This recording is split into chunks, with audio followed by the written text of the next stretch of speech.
6 langkah praktis.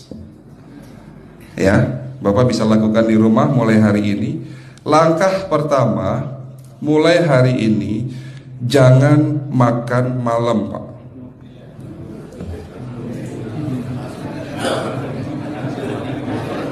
Ya, ala bisa karena biasa. Memang awalnya sulit, yang sudah kebiasaan makan malam itu sulit. Alasannya nanti nggak bisa tidur, Dok, betul ya? Nanti perutnya kembung, mual dan sebagainya. Itu karena kebiasaan. Dulu pun saya begitu. Tapi kalau sekali-sekali boleh, Pak. Misalnya diundang hajatan gitu, tetangga ada yang kawinan, hajatan, ya udah apa-apa, menghargai itu makan malam. Tapi sekali-sekali itu. Tapi kalau tiap hari ini yang nggak boleh, betul ya, Pak? Jangan makan berlebihan dan jangan makan malam. Makan sate boleh nggak, Pak? Boleh, siapa bilang nggak boleh? Sate itu, Bapak tahu daging kambing. Daging kambing, daging domba adalah makanan sehat, tidak berkolesterol. Yang kolesterol itu lemaknya, Pak. Tapi kalau Bapak makan daging murni, dagingnya tok, ya sehat, Pak.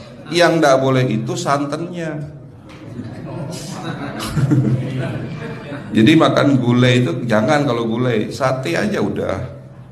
Ya, ataupun dibuat apalah, dibuat empal. Ya. Oke, itu yang pertama. Yang kedua, tolong catat. Jangan tidur larut malam, Pak. Batasan tidur jam berapa, Pak? Jam 11 paling telat. Harus sudah tidur. Kenapa? Apa penjelasan medisnya?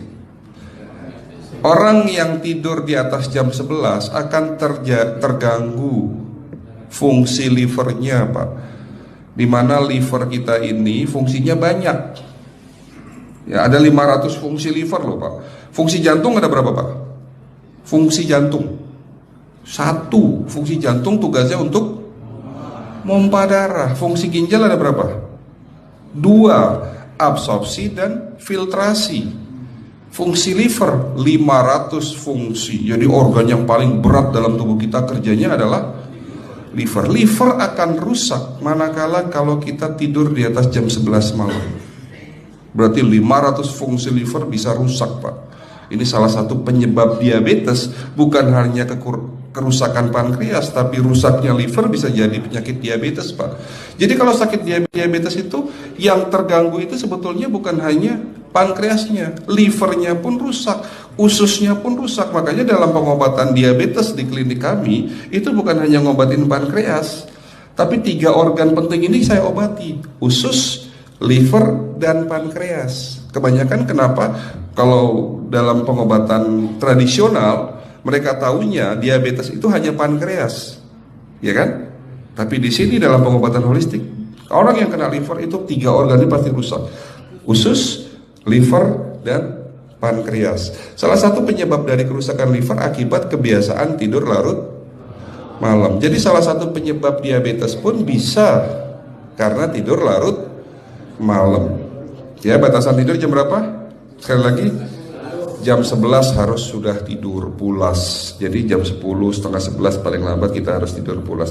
Nanti setelah jam 1 boleh bangun. Yang penting jam 11 sampai jam 1 ini harus tidur pulas. Jadi kalau Bapak mau sholat tahajud jam 2, setengah 3 ya monggo. Ya.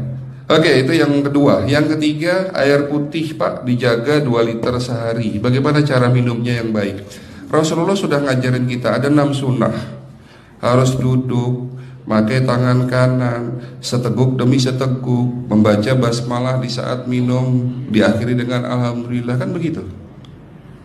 Ya, pagi hari minum 1 gelas, bangun tidur sebelum sholat subuh. Setelah sholat subuh boleh teh, tapi juga dibilas dengan 1 gelas air putih. Sebelum mandi nanti, Pak, minum air hangat. Kalau Bapak mandinya pakai air dingin boleh, tapi sebelum mandi minum air hangat, biar tubuh kita ini jangan terlalu dingin di saat kita kena air dingin. Sampai maghrib pastikan 2 liter sudah masuk dalam tubuh kita. Malam mau tidur, tolong perhatikan Ibu ya, malam mau tidur jangan banyak-banyak minum. Nggak boleh minum malam itu segelas sampai 2 gelas mau tidur. Cukup seteguk 2 teguk saja. Karena kalau sampai kita minum mau tidur 1 gelas besar, ginjalnya malah rusak, Pak. Ya.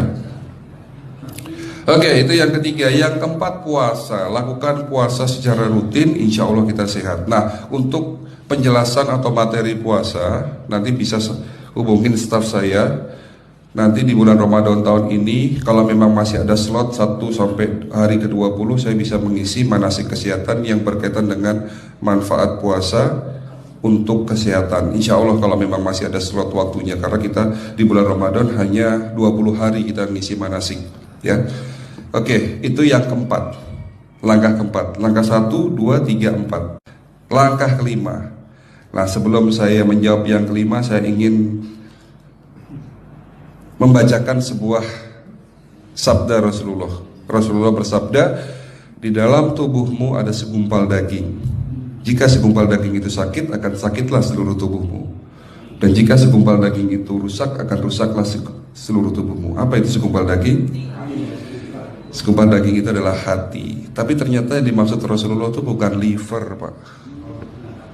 Yang dimaksud Rasulullah adalah hati kita, roh kita, jiwa kita, perasaan kita.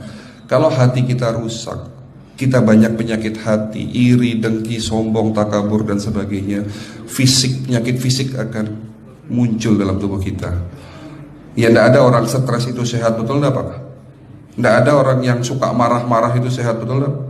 Bahkan Rasulullah mengajar senyum adalah ibadah. Senangkan orang lain, permudah urusan orang lain, insya Allah kita sehat. Ya, jadi itu langkah ke-5. Langkah 1 sampai langkah ke-5 sifatnya individual. Bapak bisa lakukan sendiri di rumah. Tapi langkah ke-6 ini butuh bantuan pihak dokter atau rumah sakit. Kira-kira langkah ke-6 apa, Pak? Lakukan pemeriksaan sebelum sakit. Jadi periksa itu jangan nunggu sakit baru periksa. Jangan seperti kayak Bu Ustazah tadi, diajak periksa, jawabannya takut ketahuan penyakitnya. Setelah stroke baru datang ke klinik untuk minta diperiksa. Kalau sudah stroke susah nggak nyembuhinnya, Pak? Kata kayak beliau nih, sudah 2 tahun tidak sembuh-sembuh karena sudah terlanjur stroke. Tapi kalau beliau melakukan general check up, mohon maaf ya, Pak, kalau beliau melakukan general check up rutin, insya Allah tidak akan kena stroke, karena sebelum stroke sudah diobati dulu. Karena stroke ini bisa kita lihat dalam scanning dengan alat yang saya punya, insya Allah kelihatan ini. Oh, ini sudah mulai ada tanda-tanda mau penyumbatan, buru-buru diobati. Memang takut, Pak, tapi pesan saya jangan takut. Ya, lakukan pemeriksaan supaya kita tahu, supaya kita kenal. Gitu ya, Pak. Jadi kira-kira di jemaah ini ada enggak yang mau saya ajak periksa kita semua? Pesan terakhir dari saya, lakukan pemeriksaan sebelum terlambat. Ini pesan saya dan pesan seluruh dokter di dunia sebetulnya. Lakukan pemeriksaan sebelum terlambat. Ya, karena dengan kita melakukan pemeriksaan kita akan kenal tubuh kita. Kalau sudah kenal kita akan sayang sama tubuh kita. Betul, Pak? Ada pepatah mengatakan tidak kenal tidak sayang. Cukup sekian dari saya. Mohon maaf kalau penyampaian kami kurang baik. Akhirul kalam, wabillahi taufiq wal hidayah. Wassalamualaikum warahmatullahi wabarakatuh.